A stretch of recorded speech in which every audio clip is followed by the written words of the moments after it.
No. Continue. So we have 1, we need at least 5.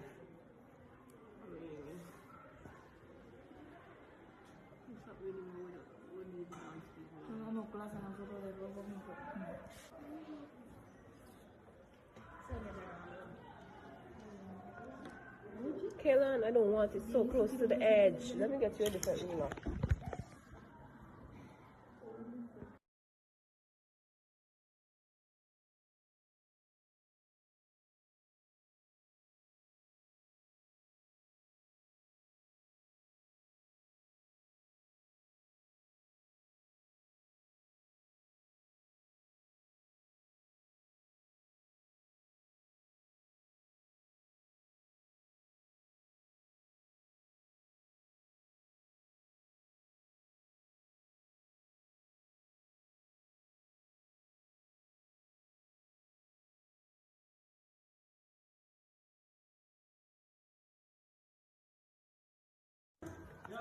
So you guys remember when we did the gathering, very good, Anna. When we had to pull the thread at the back for it to, what did it do?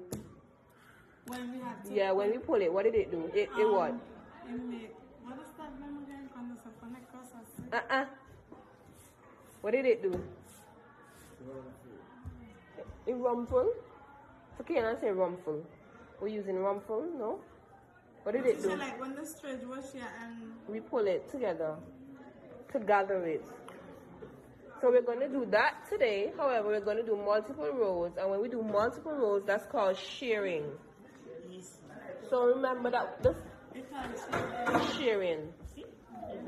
So the thread at the end have to be very, very long so we can pull. So anybody that goes in the machine, remember that the thread that you begin with have to be very long so that you can pull it. Okay? So we have 2 machines set up, so 2 persons can go and begin, and then we'll have the other 2, and then we'll have the last person. this button. So the first thing we're going to do, we're going to start at the top line, spin the hand wheel so the needle can go down into the fabric, and pull out the thread. Then you put down the press foot at the back. And then you can begin. You're not reversing at the end, at the beginning. You're not reversing. Remember, we need to pull the thread. So we're not reversing. So we're just going to sew straight on the line. Take your time.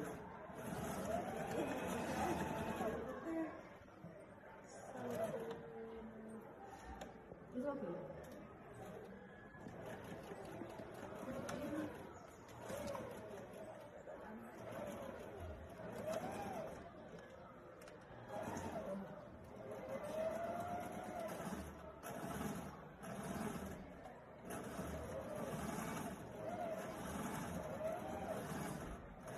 Get to the end, we're not back stitching either. When we get, I don't know what happened.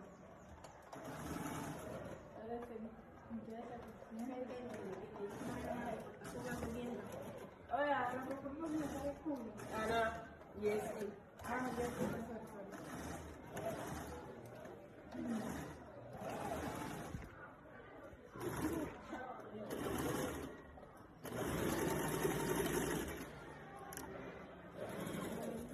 We need it longer than that. We need it longer. So pull. Okay, you can cut it there now. Remember, we need it long. Anna, no. We need it long at the end so you can pull. Pull out a little bit more and cut it now.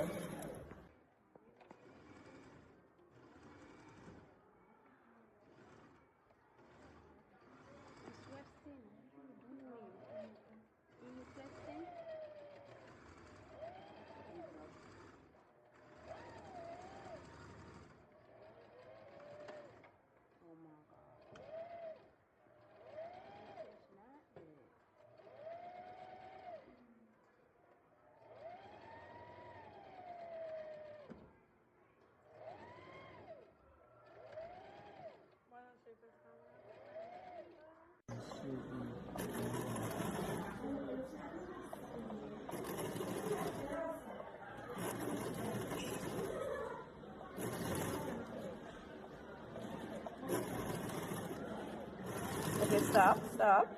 Lift up the presser foot at the back. The presser foot at the back. Up. Then pull out the fabric. Pull it out. You cut now.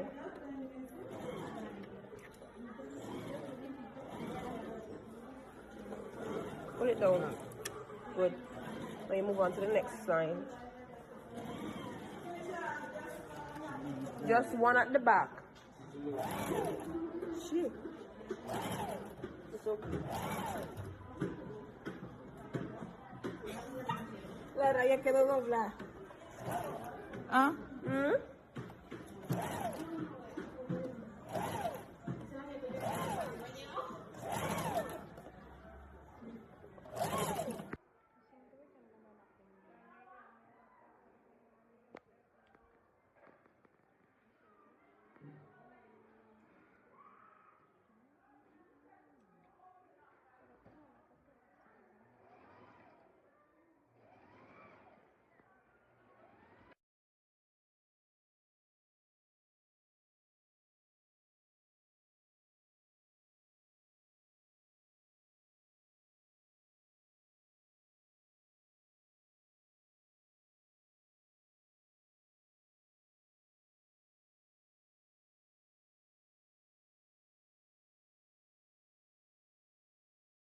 Hi, good morning, guys.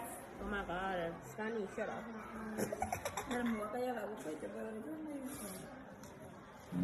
I'm finished. That's oh my gosh. Oh my god.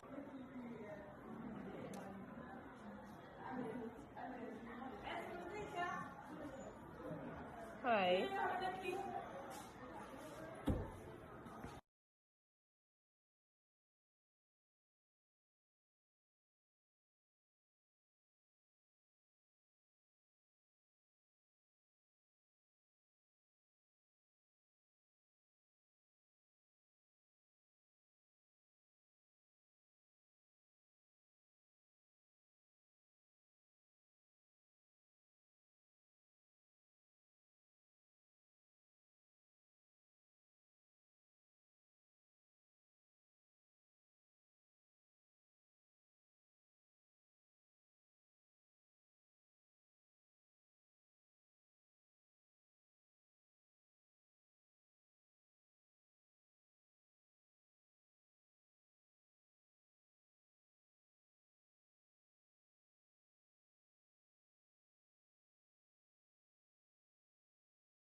Hello everyone.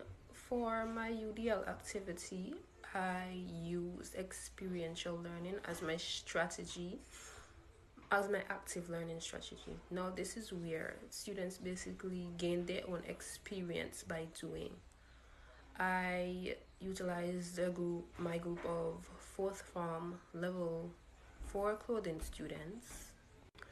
Now this group is very much accustomed to using active learning because they are better kinesthetic learners, meaning they learn best when they do things with their hands. So this lesson wasn't particularly out of the ordinary for them, not for me. So as expected, I had a very fun and engaging lesson with these 4th form clothing students. As evident throughout the video, I have 3 Spanish students. Now, what would I have done if they were not able to read English? I would have simply used voice to text translate, or I would have created a voice thread using the same voice to text, whereby they can listen to the instructions, the objectives given in Spanish, and they would be able to complete the lesson or the activity therein. Opinion, I would say that the students were very much engaged, as they were very happy and aesthetic to go onto the sewing machine.